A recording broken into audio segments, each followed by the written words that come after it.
The Honourable Member for Dineste, Miss Nippy, Churchill River. Speaker, it is an honor today to rise and recognize Nikki Enns, an accomplished athlete who grew up in my hometown of Meadow Lake. As a young person, Nikki was a provincial champion track athlete, a lifeguard at a local swimming pool, and amazingly rode across Canada on her bike in 32 days. In 2014, just after starting her career as a nurse, a motor vehicle accident left Nikki confined to a wheelchair. Her positive attitude and resilient spirit have allowed her to become a role model that we can all be inspired by. She recently qualified for the Paris Paralympic Games by winning gold in the 50-meter backstroke at the Canadian Trials in Toronto. This will be Nikki's second Paralympics. In the 2020 Games in Tokyo, she set personal bests in all of her races. Nikki has always appreciated the tremendous support of her family, and I know her parents, Rod and Monica, will be in the stands in Paris supporting her. Mr. Speaker, together with the whole community of Meadow Lake, I ask that this House join me today in cheering on Nikki Enns. Yeah. The Honourable Member for Winnipeg North. Thank you, Mr. Speaker. Well, you wouldn't be surprised to know they did it again, Mr. Speaker. Remember back in 2015 when the Conservative Party actually voted against the 1% wealthiest being taxed a little bit more, Mr. Speaker? I remember that. Well, they did it again yesterday. Yesterday, the Conservative Party, or should I say the Reform Party, Mr. Speaker, voted no against the capital gains tax. Wow, Mr. Speaker, what do they have against fairness? What is it that the Conservative Party is more in favor of supporting the lobbyists as opposed to Canada's middle class and those individuals that need to get the support from government? Why is it that the Liberal Party, on the one hand, demonstrates a caring, compassionate attitude, and the Conservatives consistently talk about cuts, and they don't understand the word fairness, Mr. Speaker? Hear, hear. Shame on them. Hear, hear. The Honourable Member for Laurentides-Labelle. Order. Order. SO 31, statements by members. L'Honorable Député. The Honourable Member for Laurentides-Labelle. Mr. Speaker, capable of anticipation, having an accurate intuition of the future. That is how the Petit Robert Dictionary defines the word visionary. Frédéric Brouet, Mayor of Sainte-Agathe-des-Monts, was named in April Municipal Visionary by the Federation of Canadian Municipalities. Under his leadership, the town of Sainte-Agathe is being transformed at lightning speed. He has extensive experience in municipal public service. Frédéric Brouet, with all that experience, entered the mayoral race with the value of teamwork and cooperation, which is so essential to success. He's an action-oriented mayor, fighting for more housing, for investment in green infrastructure, and for public transport in the region. He is appreciated by his peers, and today I am very proud to pay tribute to him. I commend him on his dedication to the people of Sainte-Agathe-des-Monts.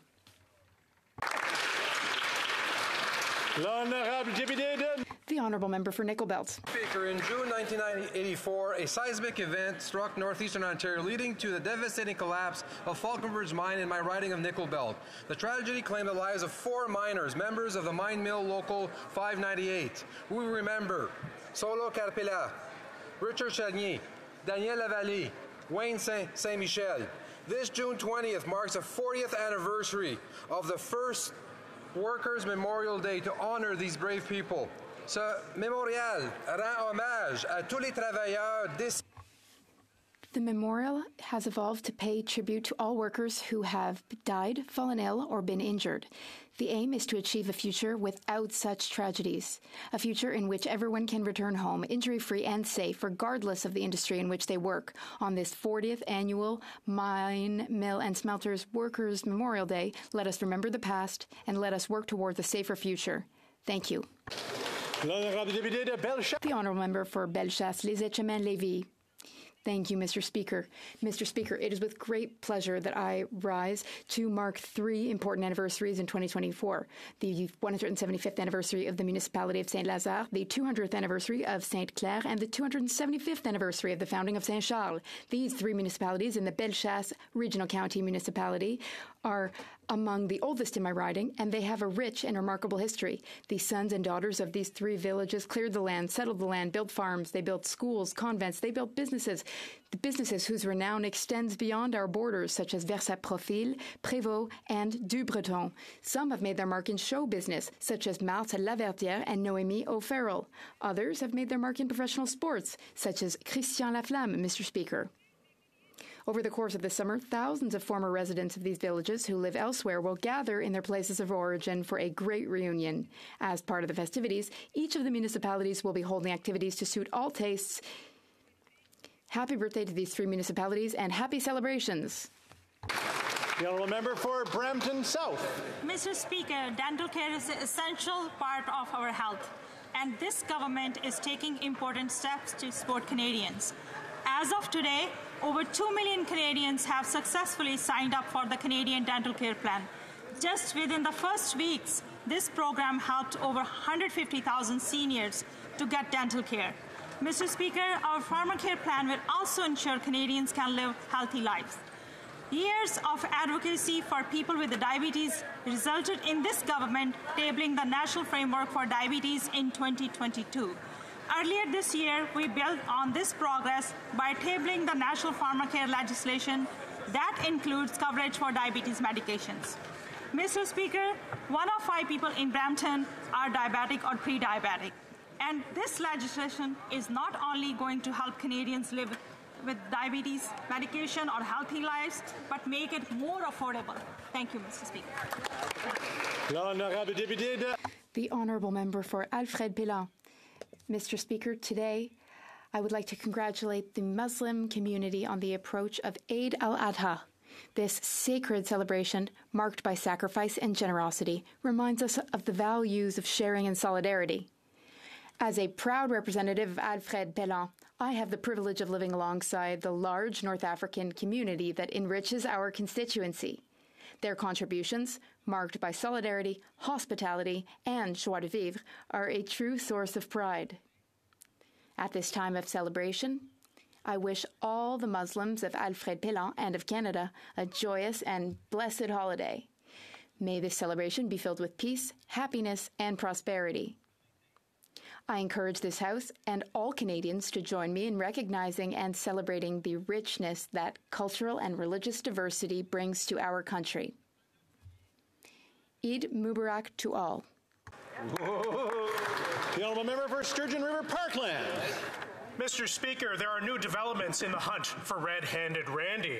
The Minister and the Liberals have refused to reveal the true identity of Randy, but they have plenty of theories to try and distract Canadians. They claim that there could be multiple Randys, or no Randys at all, or maybe his name is really Randeep. Who are these Liberals trying to fool? Leaked text messages from the Minister's business partner, Stephen Anderson, revealed the existence of red-handed Randy, a public official and powerful partner who demanded $500,000 in payments.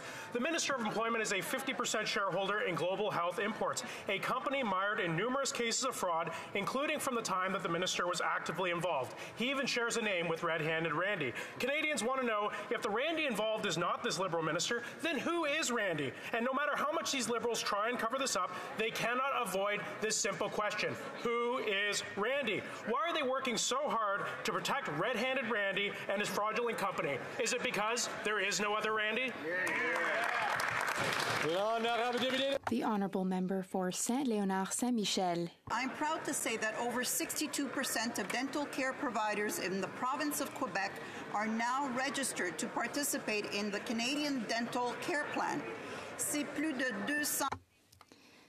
That's over 150,000 seniors who have already received care thanks to this plan. And with over 694,000 Quebecers enrolled and approved, we can expect this figure to continue to rise. Nous pouvons être très fiers. We can be very proud of supporting our seniors. Many of them have never had access to the care that they need.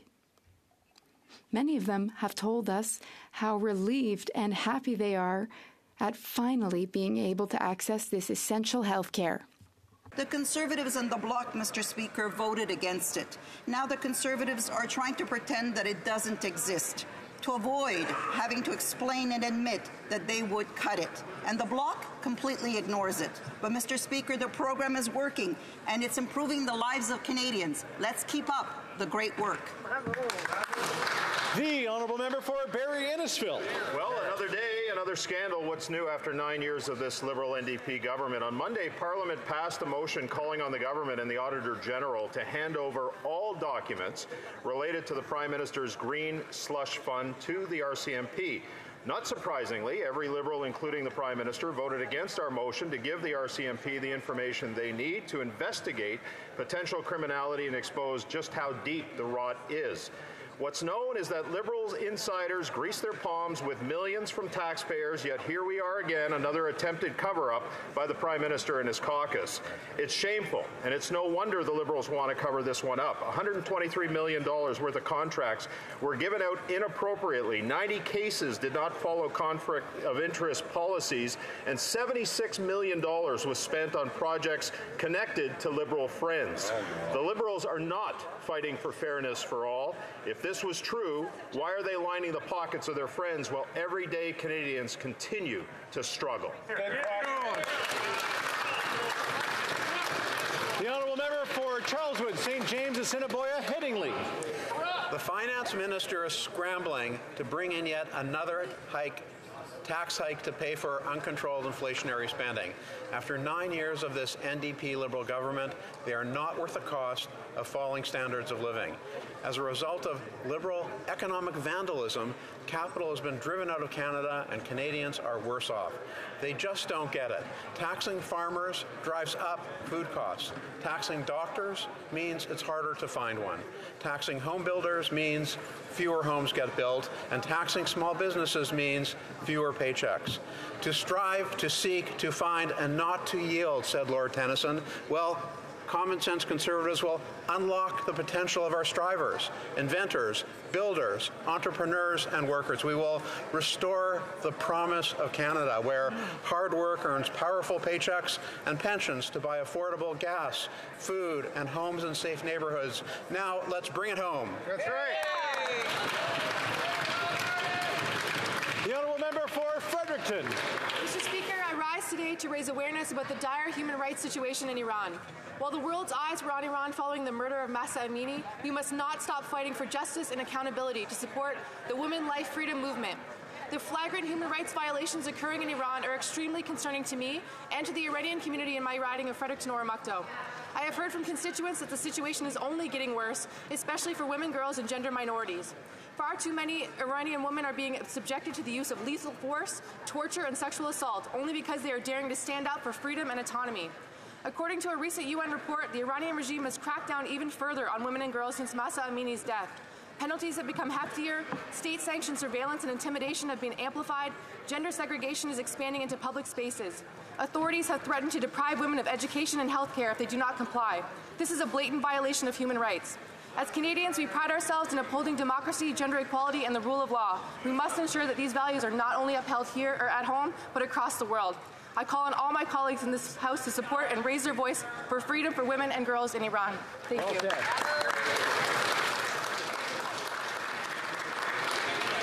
Just want to remind folks, statements by members, that we try to allow them to get their clips so that they can get them on Facebook and all that fun stuff to make sure that we don't interrupt them as we go along. The Honourable Member for North Island, Powell River. Today is an important day, one where Parliament will finally have a report that lays out the issues of women veterans. This matters because it is the first of its kind. Over a year ago, when I put forward a motion to study women veterans with my friend from the Bloc Québécois adding a section on MST, I found out there had never been a study focused solely on women veterans before. 23 sessions later, today that report will be tabled and the women veterans will be seen. I hope this place is listening to the women who served us, who spoke repeatedly about being made invisible. The recommendation set a baseline that women veterans will be watching closely. This place needs to move forward with action. I want to thank every witness who came forward. I want to thank every person who wrote to the committee. I want to acknowledge the dedication and solidarity of the women who came to stand with one another. Your strength and dignity has made me a better parliamentarian. Bravo!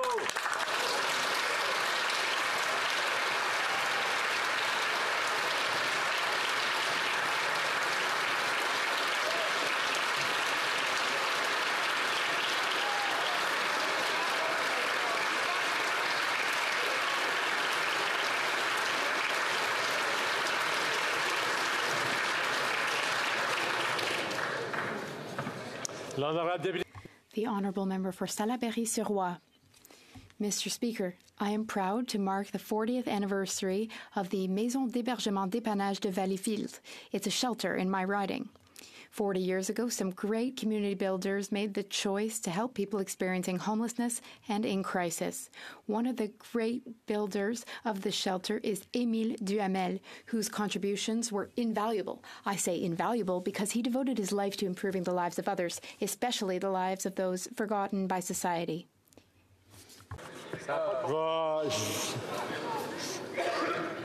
Attention, hey. L'honorable député de Salaberry-sur-Roi peut recommencer.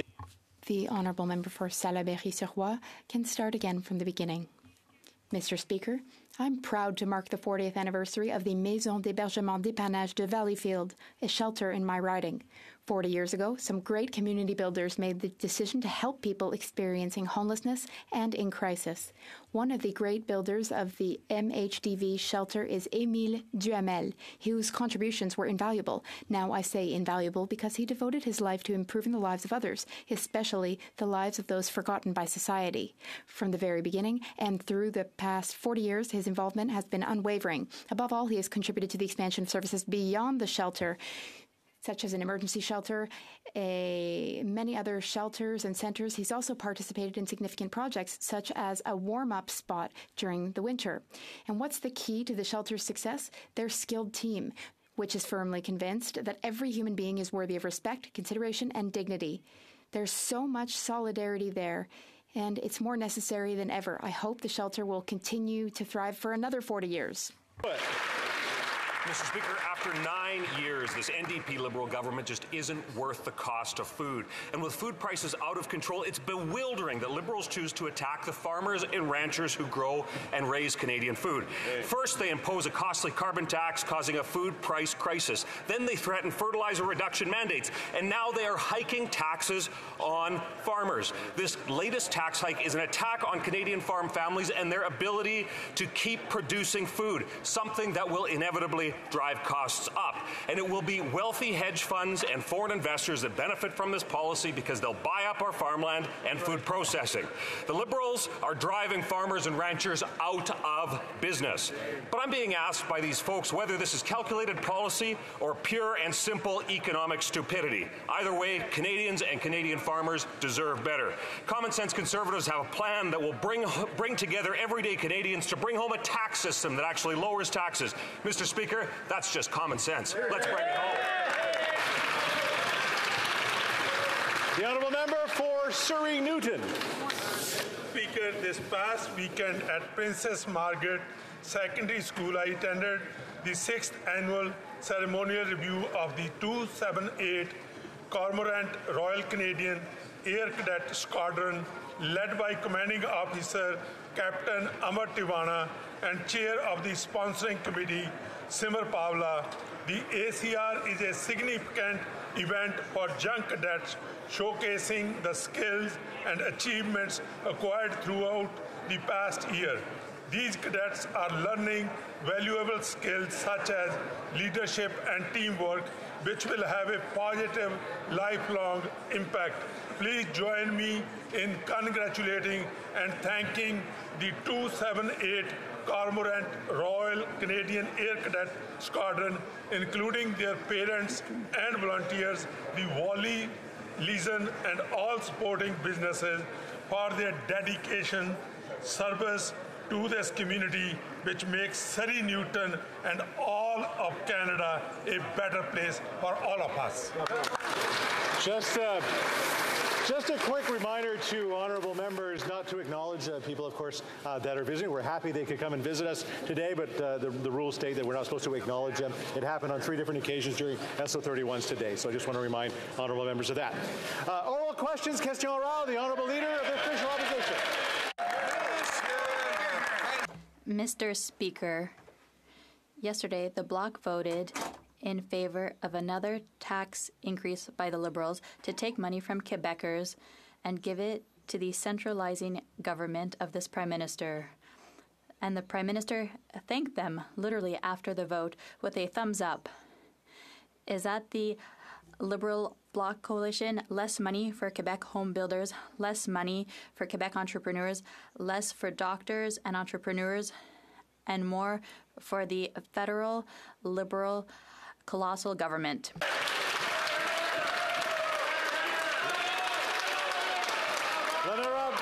The Honourable Deputy Prime Minister. Mr. Speaker, our government understands the importance of fairness. We understand that a teacher should not pay higher taxes than a multimillionaire. We also understand that our decision will give $3 billion to the province of Quebec, additional money that the province can use to invest in health care. But the Conservatives don't like health care. They don't like investments by the government. Leader of the official opposition. Mr. Speaker, this tax increase supported by the Bloc takes money away from doctors, forcing Quebec doctors to move elsewhere. The regions of Quebec will have fewer doctors during a cost of living crisis.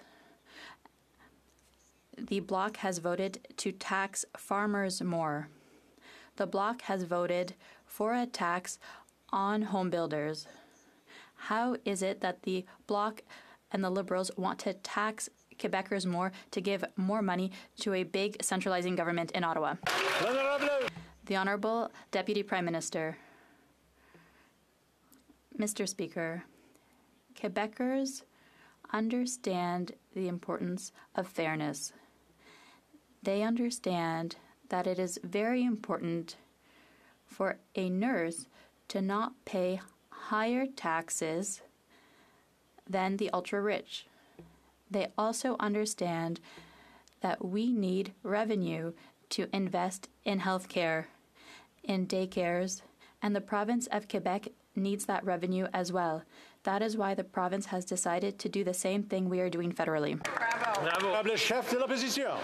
9 years ago, the Prime Minister promised that taxing and spending more would make everything fair. Since then, Canada's had the worst growth in the G7, the worst in Canada's history since the Great Depression. Housing costs have doubled, rising faster than any other G7 country. So 76% of youth believe they'll never be able to afford a home. 1 in 10 people are at eating at food banks in Toronto, where there are 256 homeless encampments. Haven't the Liberals learned that taxing away doctors, taxing away home builders, taxing away the entrepreneurs who make paychecks is economic wackoness? The Honourable Deputy Prime Minister. Mr. Speaker, we all certainly learned something yesterday. After 8 weeks of dithering and evasion, we learned which side the Conservatives are on. They had a chance to be very clear and say a teacher or a welder should not pay tax at a higher rate than a multimillionaire. But they just couldn't help themselves. At the end of the day, the Conservatives are always on the side of those at the very top and always against working people. That's what we saw yesterday. The Honourable Leader of the official opposition. Mr. Speaker, the member mentions welders. Welders start businesses. Among the 300,000 small businesses that are targeted by this tax, according to the minister's own published documents. So those welders will pay a 66% tax on their investments, the same welders that build the homes that we're going to need. Order. having trouble hearing the question. I'm here having trouble hearing the answer. So I'm going to ask honourable members to allow the questions and answers to happen. From the top, the Honourable Leader of the Official Opposition. Mr. Speaker, the member mentions welders. Welders incorporate. They start small businesses, welding businesses that build things, welding products that go into apartment complexes in which people live. So when the member taxes the small businesses that help us build the housing, she not only kills jobs for those welders, she actually kills housing when we are in a housing shortage. How could the minister possibly think it's a good idea to tax home building in a housing crisis and farmers in a food crisis?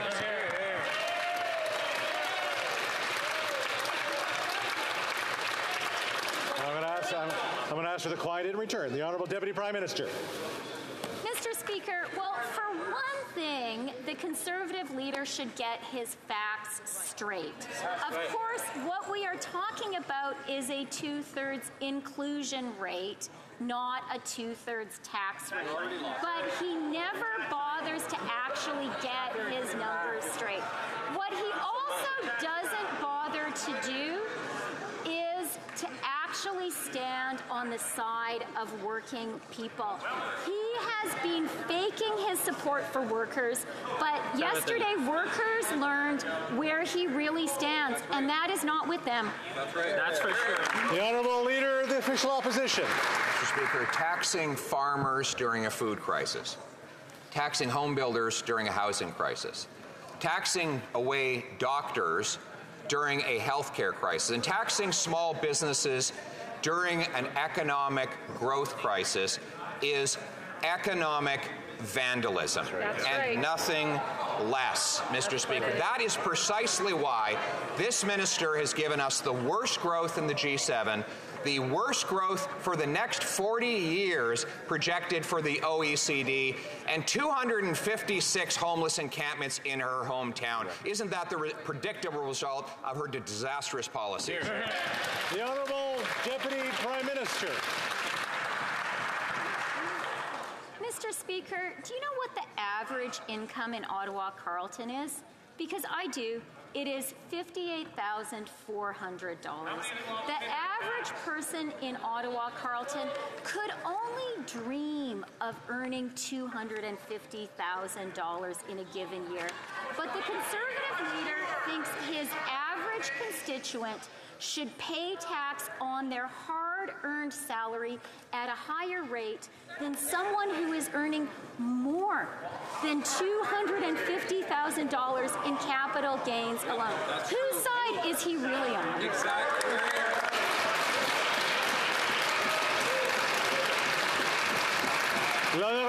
The Honourable Member for La Prairie. The road to hell is paved with good intentions. The Liberals want to tax the capital gains of the rich, but their simplistic definition of who the rich are catches Quebecers like small investors and individual entrepreneurs. The Bloc Québécois will propose amendments to correct this. For example, to offer homeowners who are not real estate speculators access to a higher one-time exemption rather than the annual exemption of $250,000. Will the government commit to working with us to avoid raising taxes on the assets of Quebecers who are not ultra-rich? The Honourable Deputy Prime Minister. Thank you for the question.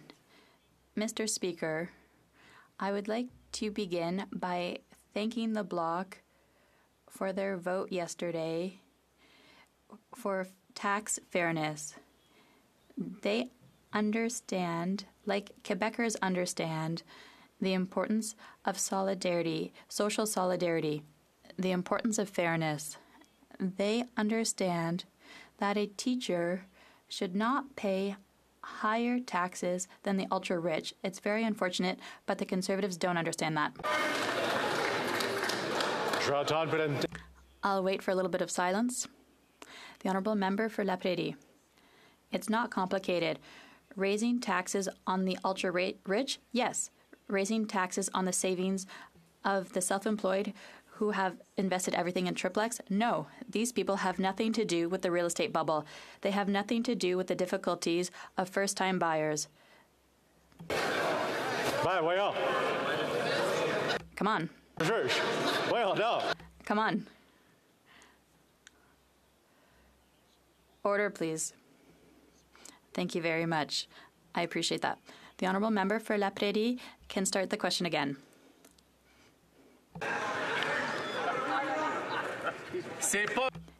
It's not complicated. Raising taxes on the ultra-rich, yes. Raising taxes on the savings of a self-employed person with no retirement fund who has invested everything in triplex? No. These people have nothing to do with the real estate bubble. They have nothing to do with the difficulties of first-time buyers. So the Liberals have a choice before them. Work intelligently with us or hurt Quebecers who aren't ultra-rich to score political points against the Conservatives. Will they make the right choice?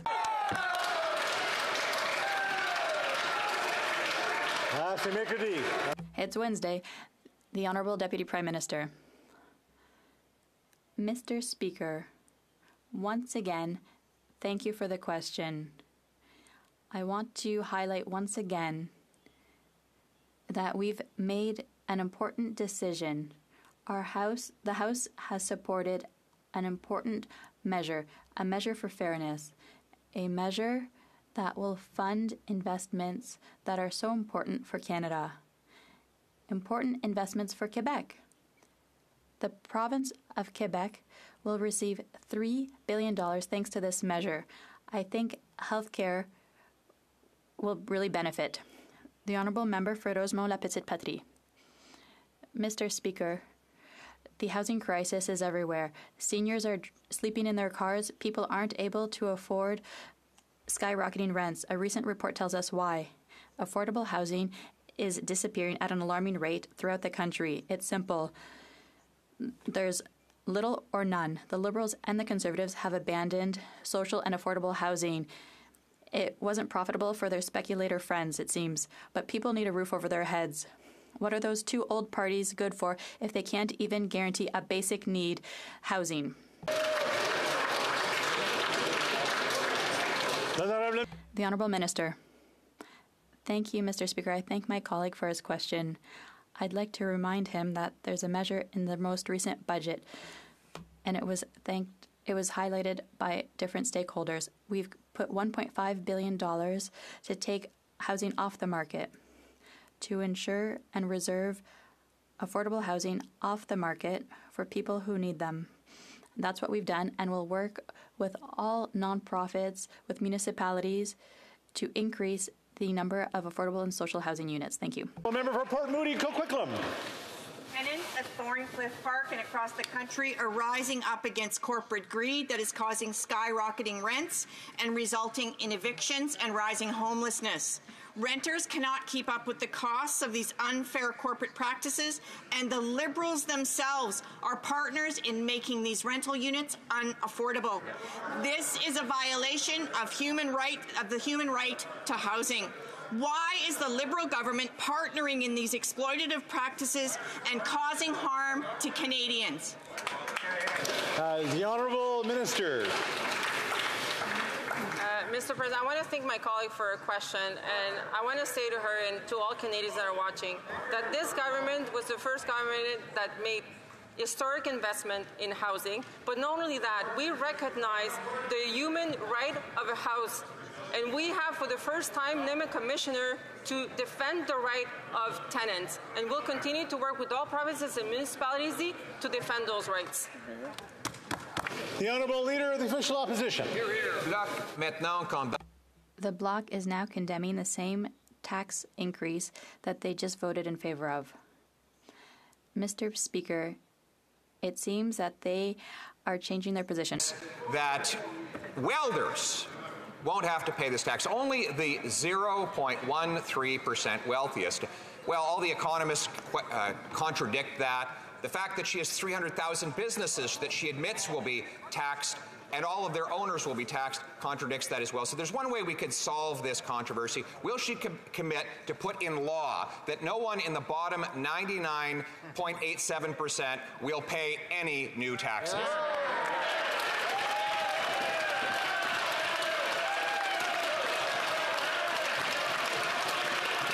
The Honourable Deputy Prime Minister. Mr.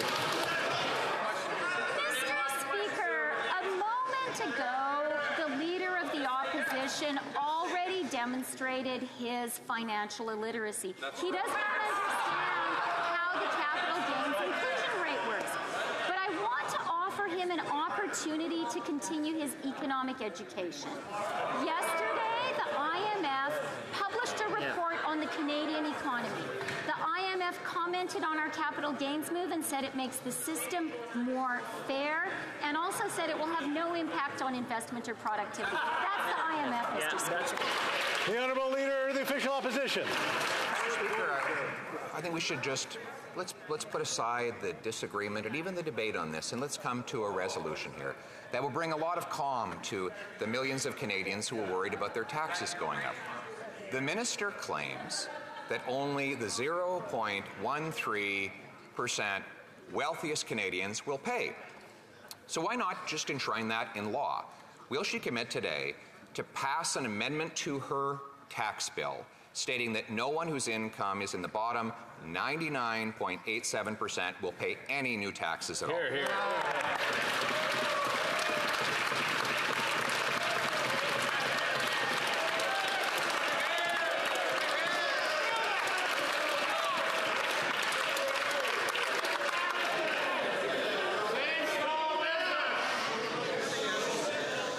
The Honourable Deputy Prime Minister.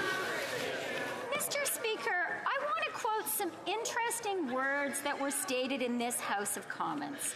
Quote, "The monstrous increases in capital gains are making the rich vastly richer and creating a kind of aristocratic feudal economy." Do you know who said that, Mr. Speaker? The member for Carleton. We agree the current system is unfair. We are pushing against it. What made the member, after 8 weeks of dithering, change his mind?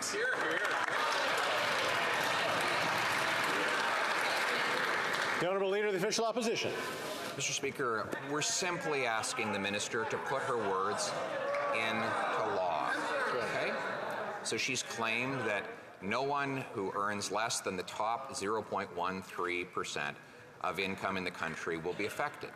So, once again, will she amend her bill to say that no one who is in the bottom 99.87% of income earners will pay any new tax increase whatsoever? Yes or no? Yeah. The Honourable Deputy Prime Minister. Mr. Speaker, let's review what we've learned so far in question period today. First, the Leader of the Official Opposition doesn't even understand how the capital gains inclusion rate works. Yes, that's right. That's a problem. Second, the Leader of the Official Opposition disavows his own words in this House about capital gains. But probably the most important thing is that the average income in Carleton is $58,400. Their MP is not on the side of working people earning that wage in his own. That's bottom line. That is shameful. The Honourable Leader of the Official Opposition. Mr. Speaker, I'm just quoting right now from her own budget speech, where she said, for 99.87% of Canadians, there will be no extra capital gains tax. Okay, she put it in her speech. So why won't she put it in the law? Hear, hear. The Honourable Government House Leader.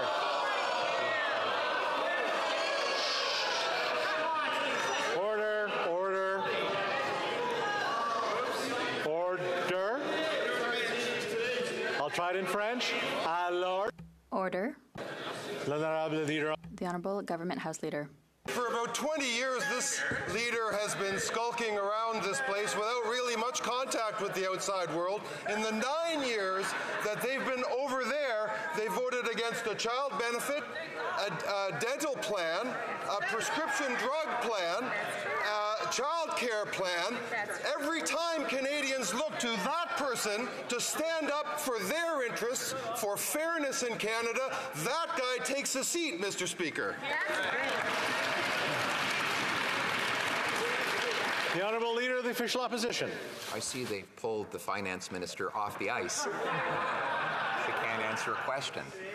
So she mentioned she won't guarantee in law that the bottom 99.87% of Canadians will pay nothing. So let's make it a little bit easier for her. She claimed that she doesn't want welders to have to pay more.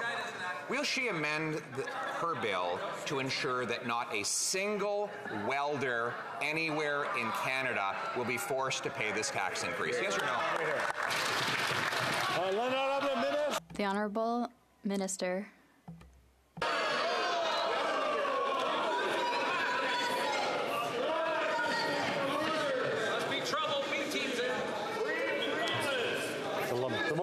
The more I stand here, the longer question period takes. Yeah, The Honourable Minister of Innovation. We will take no lessons of these conservatives, Mr. Speaker. Generational fairness is key to Canadians, Mr. Speaker, and that's why in the last budget we presented measures, Mr. Speaker, measures to build this country, measures to invest in our economy, measures to invest in the middle class, measures to help Canadians, Mr. Speakers. And you know what? Our capital gains change will help Canadians. Mr. Speaker, on this side of the House, can you believe they voted against tax fairness, Mr. Speaker? Against tax fairness, Mr. Speaker. On this side of the House, we will fight for Canadians and we will fight for the middle class.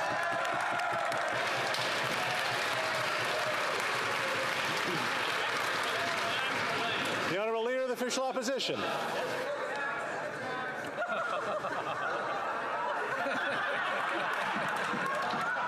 Are they okay over there? They're a little wacky. I won't call them wacko, Mr. Speaker. That's unparliamentary. But I just have a very simple question. And this is for the Finance Minister if she's not still in hiding. Very simple question. She said she doesn't want welders to have to pay more. Will she put an amendment in her tax bill saying that not one single welder will face a tax increase?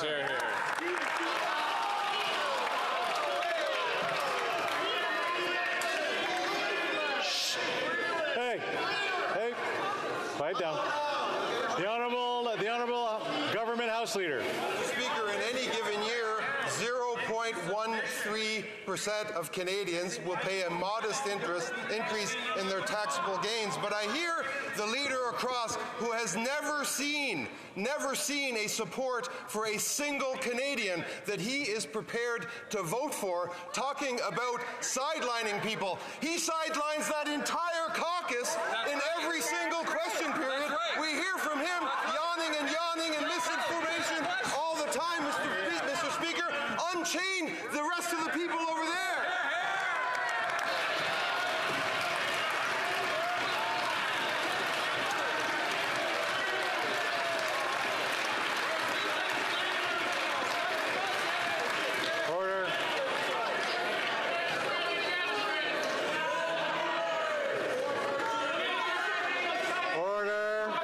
Order. Alors, s'il vous plaît. Order, please. Order. Fini, là? Are we done? Are you done? Not done? All right. The Honourable Member for Saint-Hyacinthe-Bagotte. Mr. Speaker, La Presse described this morning the fiasco that is the CARM application by the Border Services Agency. CARM is like ArriveCan, an app with cost overruns reaching $300 million and counting. Just like with ArriveCan, the CBSA is also behind its development. Just like with ArriveCan, the Coradix firm, now suspended from public tenders, had a small contract in this. In short, a new app, same fiasco, same people in charge, same government. What is the minister doing to get the agency back in order? It's the Wild West there.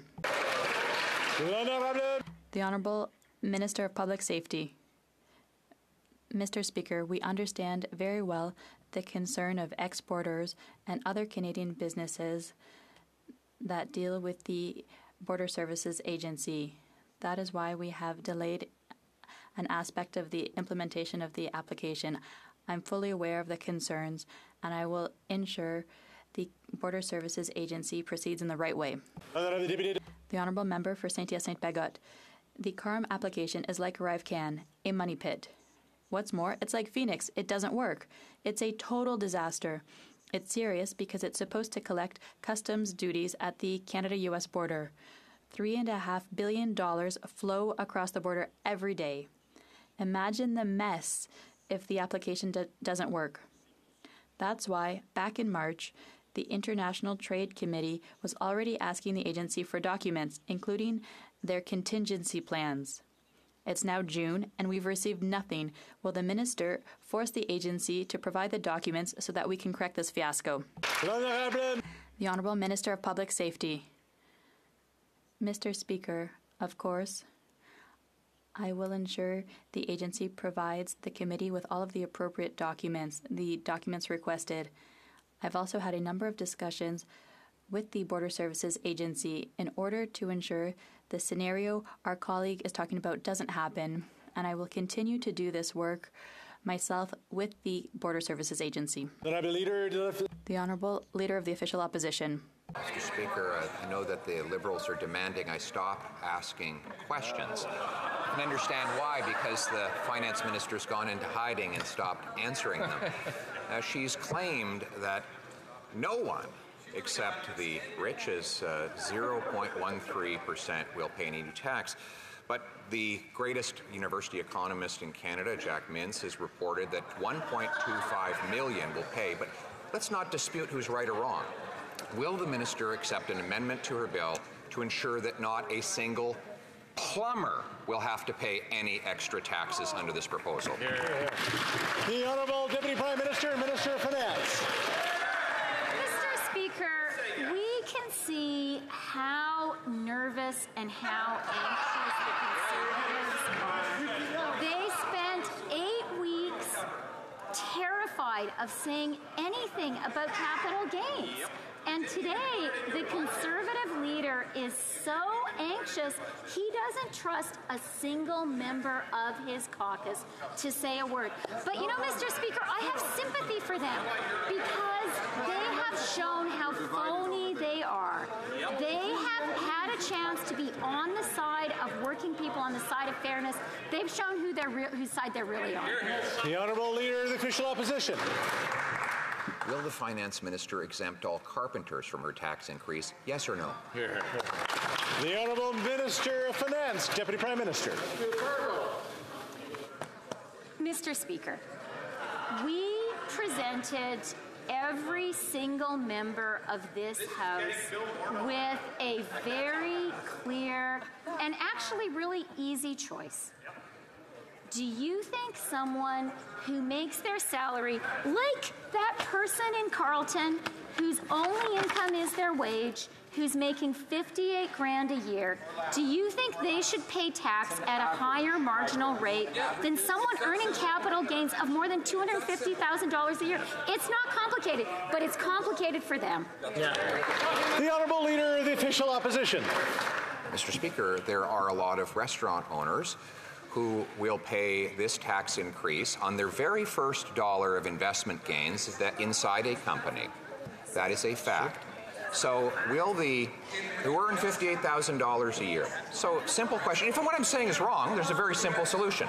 Will the minister commit to amending her bill to say that any retiring restaurant owner who's been earning $58,000 a year will be fully exempt from any of these tax increases? The Honourable Minister of Finance and Deputy Prime Minister.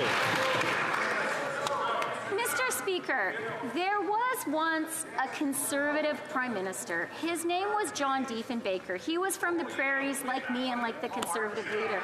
He set up a Royal Commission on Tax, and Ken Carter, who led that commission, said memorably, a buck is a buck is a buck. He thought that all your income, whether it's a capital gain or you make it through hard work, should be taxed. But these Conservatives have shown their true colors. They are just not on the side of working people, and they're embarrassed. The Honourable Leader of the Official Opposition. John Diefenbaker is from Saskatchewan, where there are lots of farmers. So the member won't commit to amend her law to exempt carpenters or plumbers or retiring modest income independent restaurant owners. So very simple question. Given that we're in a food price crisis, will the finance minister amend her proposal to say that no farmer will pay higher taxes under this plan? The Honourable Deputy Prime Minister and Minister of Finance. Mr. Speaker, the Conservative leader is squirming. The Conservative leader is nervous. And I know why he's nervous, Mr. Speaker, because we presented him yesterday with a very clear choice. You could be on the side of someone who sweats every day, who earns all their money through their paycheck, or you can say someone who is earning in every single year more than $250,000 in capital gains. We know whose side we're on. Now we know whose side they're on too. Yeah. The Honourable Member for Skeena, Bulkley Valley.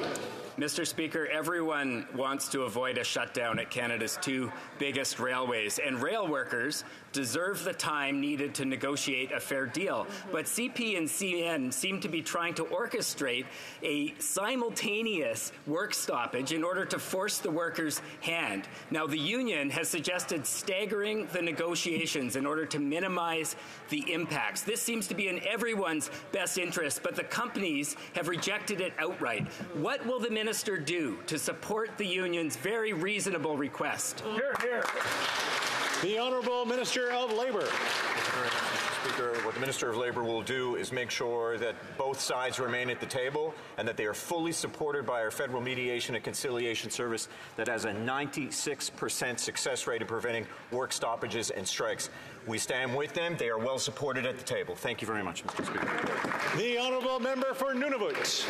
For 30 years, Johannes Rivor sexually abused children in Nunavut when he was supposed to be a priest.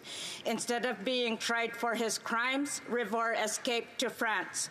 The churches failed the victims. The RCMP failed the victims. Now the federal governments keep failing the victims. He died before justice was ever served. People are still hurting. When will this government act to ensure the victims of Rivor get the justice they deserve? Hear, hear. The Honourable Minister of Crown Indigenous Relations. Thank you, Mr. Speaker, and I'd like to thank my colleague for that very important question. The sad history surrounding the abuses in the north with Reverend Rivor is devastating. Many people have been impacted, and I've been able to speak to many survivors. He passed away recently, yet it doesn't bring justice to those who are seeking justice. We will continue to work and support the families and those who survived, Mr. Speaker. Thank you. The Honourable Member for Winnipeg South Centre. Mr. Speaker, Winnipeg's downtown is full of historic buildings. One of our most iconic is the old Hudson's Bay building located at the corners of Portage and Memorial Avenues. It holds a storied history for Winnipeggers. A vibrant downtown is vital for a strong economy. Mr. Speaker, over the past few months, our government has been working closely in collaboration with local First Nations to revitalize the Bay building. The ability for First Nations themselves to be at the forefront of such a development is critical. Can the minister responsible for Prairie's Can update this House on the cooperative work underway? Thank you, Mr. Speaker. Honourable Minister of Northern Affairs. Mr. Speaker, I recently had the honor to make an announcement of $31 million investment into the former Hudson's Bay building in downtown Winnipeg. The plan was developed by the Southern Chiefs Organization, includes over 350 affordable housing units, assisted living units for elders, a child care center, and amazing public spaces. I believe that the Southern Chiefs Organization, led by Chief Jerry Daniels, are doing what they're doing in Winnipeg stands as a prime example of economic reconciliation that the entire country of Canada can be proud of. A wonderful grandmother, 93-year-old Liz Diachin, is severing a few lots off of her longtime family farm to give them to her kids and grandkids so that they can have a place to live in this terrible housing crisis. She was surprised to learn she's going to be paying this latest Liberal tax increase. She was asked, "Are you rich?" She said, "Are you kidding me? Are you kidding me? I'm on a pension."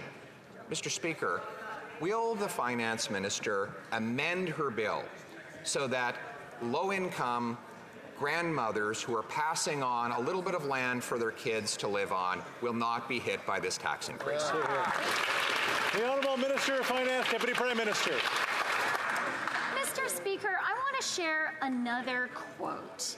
The wealthiest 1% who own the most expensive and luxurious real estate and have in their portfolios the most stocks and bonds will continue to see their net worth expand, having done nothing, by the way,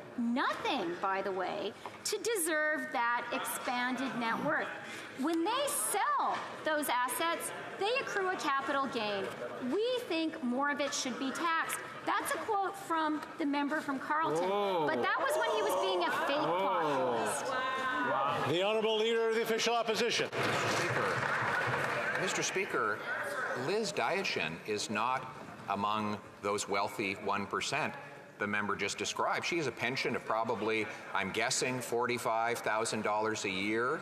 She's a grandmother who's simply trying to sever off a few lots so that her kids and her grandkids can have a place to live. Those lots have enough value that they will be hit by capital gains tax, and they're over $250,000. So she will pay this. She will pay us the 66% tax. So, very simple question: will the minister amend the law so that this wonderful grandmother does not have to pay higher taxes?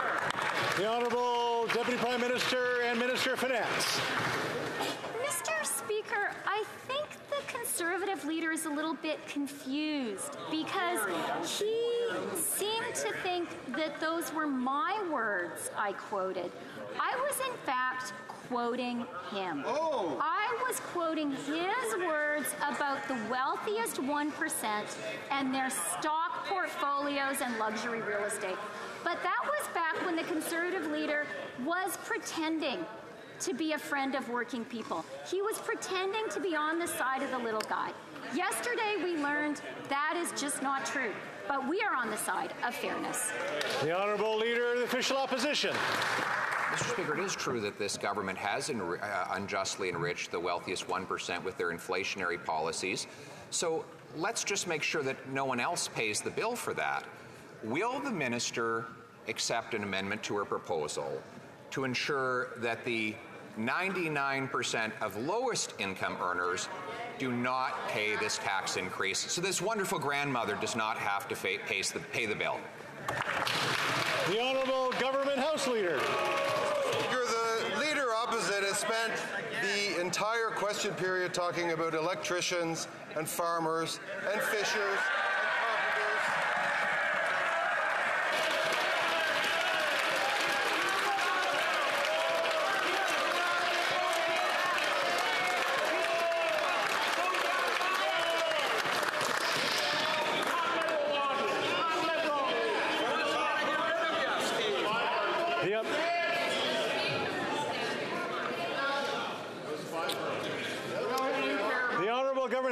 Start from the top. Thank you, Mr. Speaker. The leader opposite cites electricians, carpenters, plumbers. Mr. Speaker, I come from family, as do many of us, of farmers and electricians and people who bring home a T4 slip at the end of the year. Those people who earn an honest paycheck, what do they expect from their government? They expect tax fairness. We are asking all those who pay who gain $250,000 on their investments in a given year, 0.13% of the population, to pay a little bit more. I don't know any electricians who are in that category, Mr. Speaker.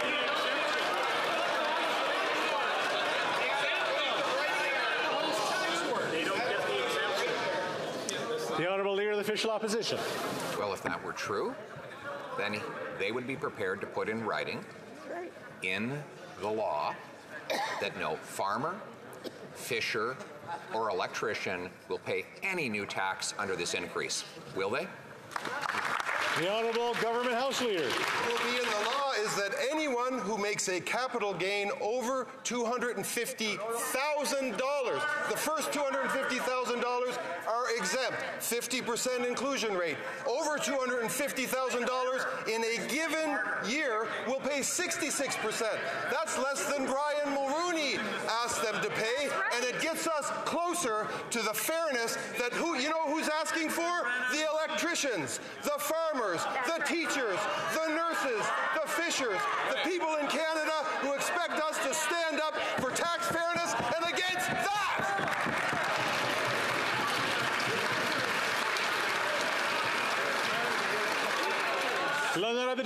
The honourable member for Rivière-du-Nord. Allah, deal with these Zionist attackers. Allah, deal with the enemies of the people of Gaza. Allah, find and exterminate them all. Spare not one of them. That was Adil Sharkawi in Montreal on October 28, 2023. He suffered no consequences because in Canada, the law allows you to call for the extermination of an entire people under cover of religion. The RCMP want to modernize the criminal code so they're better equipped to deal with hate crimes. The Bloc is proposing to do away with this religious exemption. Will the minister support us? The Honourable Minister of Transport. Mr. Speaker, there is no form of hate that this government has ever accepted. We will always combat all forms of hatred, whether it's racism, Islamophobia, discrimination, anti-Semitism, or what have you. Religion should not be an excuse for propagating hate, and that is why the government has its own bill to fight online hate. I hope the Bloc will support that. The Honourable Member for Rivière-du-Nord. Mr. Speaker, the government says Canada is a secular country, but it isn't. This religious exemption is the opposite of secularism. It makes it possible to commit a crime that would otherwise be punishable by law. Does it make sense to let hate speech hide behind a God when it incites violence? Should the criminal code contain religious exemptions that couch in prayer a call to exterminate people? It's not right. The RCMP knows it, and so does the government. Mr. Speaker, will they vote for the Bloc's bill and get rid of this religious exemption? The Honourable Minister of Transport.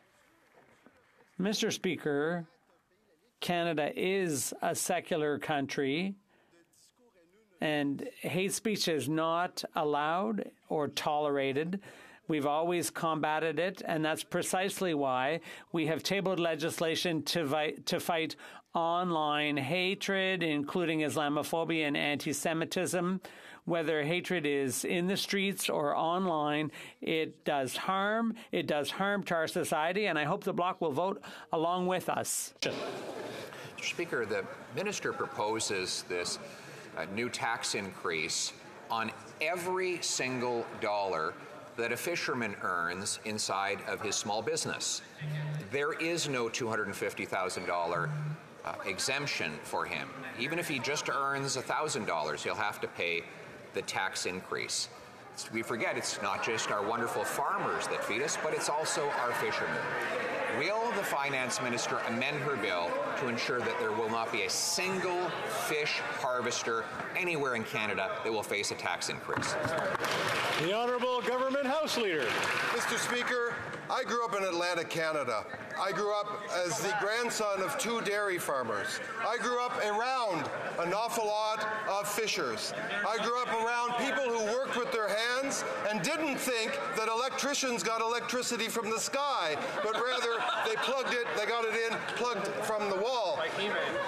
What I would like to challenge the leader to do is he should gather all of the electricians who think that they should not pay over $250,000 on capital gains. I'll get together all the electricians who think that a buck is a buck is a buck. We'll compare.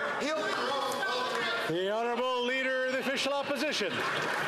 Will they exempt electricians from this tax hike? The Honourable Deputy Prime Minister. Mr. Speaker, for the past couple of years, the Conservative leader has been cosplaying a friend of union workers.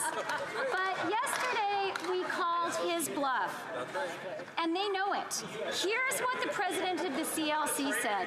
With this vote, the Conservative leader has shown he believes that an ordinary worker flipping burgers for a living should be taxed on 100% of their income, while his CEO friends making millions from flipping stocks should be taxed on only half of their income. That is what the Conservatives believe, and it is shameful. Wow. The Honourable Leader of the Official Opposition.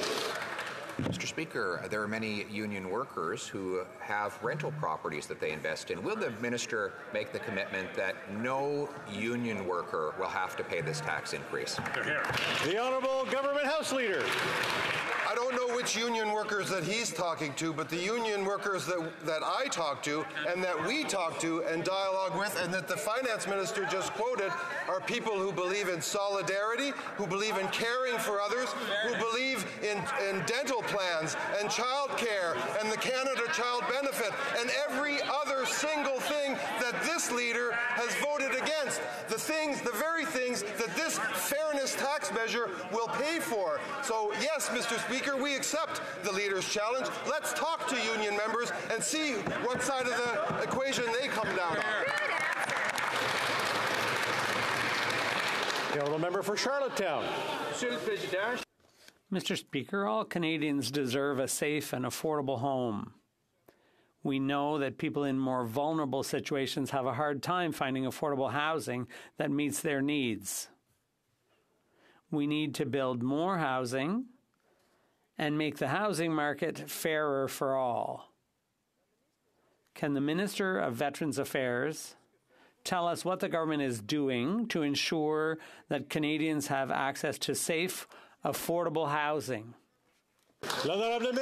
The Honourable Minister of Veterans Affairs. Thank you very much, Mr. Speaker, and I'd like to thank my friend and colleague for that important question. Our government is working hard to make housing fairer for Canadians all across the country. Earlier this year in my riding, I announced $6.7 million in funding to help build new affordable housing. This funding will help house and support homeless people, as well as women and children fleeing domestic violence. Our government will always be there to defend Canadians. Thank you, Mr. Speaker. Honourable Leader of the Official Opposition. Est-ce que la ministre would the minister agree to an amendment to her tax hike that would exempt carpenters, plumbers, electricians, and farmers? Yes or no? The Honourable Minister of Innovation. Mr. Speaker, what I can tell you is that fairness is at the core of Canadian identity.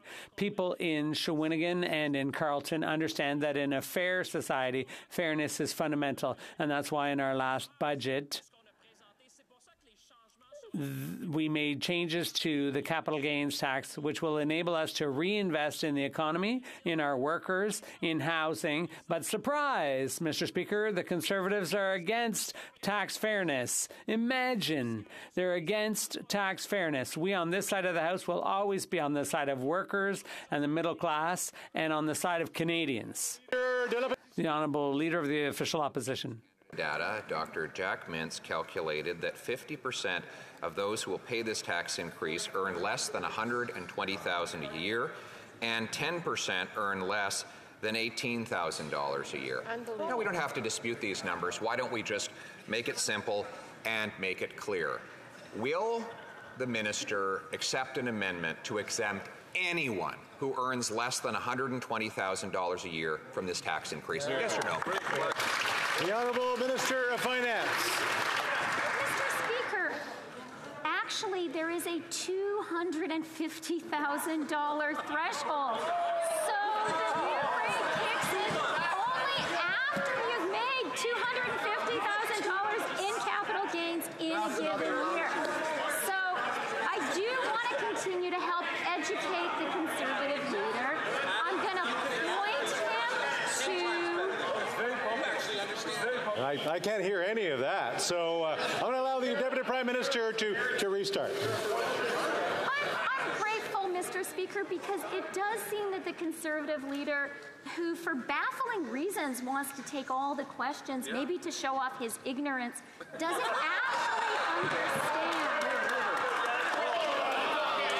I would ask the Honourable Deputy Prime Minister maybe to retract that and finish that.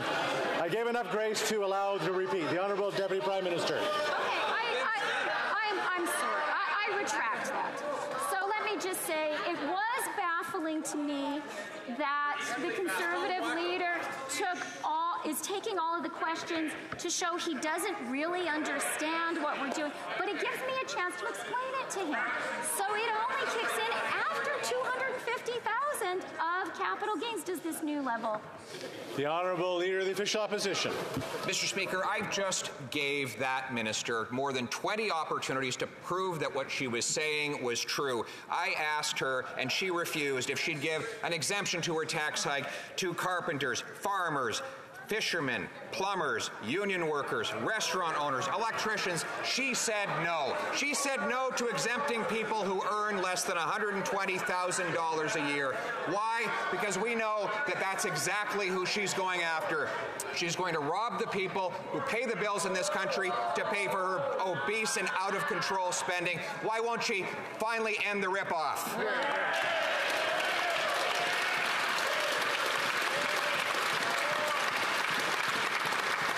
The Honourable Deputy Prime Minister, Minister of Finance. Mr. Speaker, yesterday our government gave every single Conservative MP a chance to stand on the side of working people, of teachers, of nurses, of electricians, of carpenters, of welders. They cannot wiggle out of the shocking position they took. They took a position on the side of multimillionaires against working people and against fairness. But now all of Canadians know where they stand. The Honourable Member for St. John Rothsay. I come from a community that is filled with good, hard-working people. The small city realities don't always look the same as someone who lives in big urban centres, but they do face many of the same challenges when it comes to housing. I'm proud that our government has stepped up to tackle the housing crisis. This challenge requires bold, outside-the-box thinking, including seeking innovative ideas. I'm going to take a break here. Hold on. And I will allow the Honourable Member to restart. The Honourable Member from Rothsay has the floor.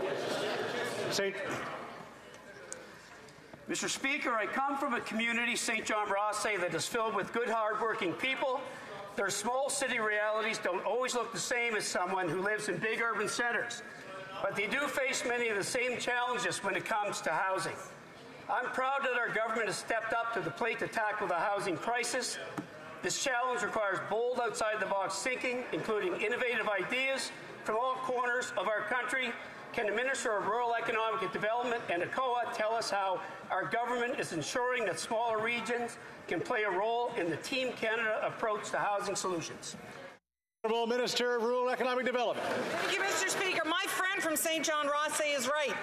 Innovative housing solutions are all across the country, and that's why our government is investing in companies like Kent Homes in New Brunswick, who are doing state-of-the-art home manufacturing. Our regional development agencies like HoC are helping turbocharge innovative construction. Through Budget 24, the agencies are investing in new building technologies like panelized 3D construction, modular homes. Canadians have rejected the opposition leader's weak do-nothing approach to housing. We are getting houses built. We have a real plan in place, and we are getting the job done. Thank you, Mr. The Honourable Member for London Fanshawe. Just 3 years after our London family were murdered in an Islamophobic attack, another London family's home was set on fire. The police are investigating this crime as hate-motivated as the family publicly expressed support for Palestinian human rights. Islamophobia, anti-Palestinian racism, and all forms of hate must be condemned wherever it occurs, and this government needs to do more to root out racism so people can feel safe. Will the Liberals finally step up to provide support to my community and all those impacted by hate-motivated attacks? The Honourable Parliamentary Secretary. Thank you very much, Mr. Speaker. Over these past 8 years, we have worked extremely hard to make sure that we are combating racism that we are combating Islamophobia, anti-Semitism amongst all of our communities all across the country. We have had so many great achievements, including what is our now anti-racism strategy. We will continue to work with partners on all levels of government, including civil society, to ensure that we are supporting communities like that, members. Thank you. The honourable member for Kitchener Centre. Mr. Speaker, this government repeatedly said that the Canada Disability Benefit would lift hundreds of thousands of people out of poverty, and in doing so, they gave the disability community hope. But now we know it was all a charade. Documents recently tabled show, by the government's own estimates, less than 2% of folks with disabilities will be lifted out above the poverty line, and not till 2028. How does the Deputy PM justify extinguishing this hope, and will she right this wrong? The Honourable Minister. Time in Canadian history, we have a federal disability benefit that is going to strengthen the financial security of more than 600,000 persons with disabilities. Mr. Speaker, the initial investment of $6.1 billion in Budget 2024 is the next step to get this benefit out to Canadians. We know, Mr. Speaker, that there's more to do. We're committed to doing this work also alongside provinces and territories to make sure